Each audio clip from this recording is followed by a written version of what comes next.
Көктемнің жаймашуақ күндерімен таласа келген 8 наурыз халықаралық әйелдер күніне орай аудан әкімі Әлібек Әскербекұлы ауданымыздың ғасыр жасаған алтын құрсақты анасы, әр әжіміне өнеге тұнған әз әжесі, 5 бала, 16 немере, 48 шөбере, 8 шөпші көрбітіп отырған Мәкіш Асаубай қызын төл мерекесімен құттықтап қайтты.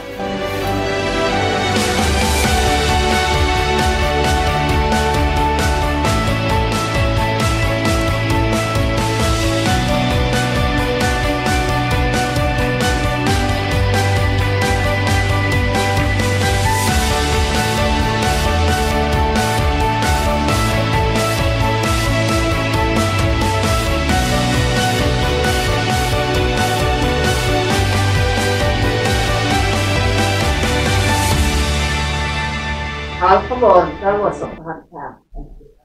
Balalarım sağımda olsun, akılları oyunda olsun.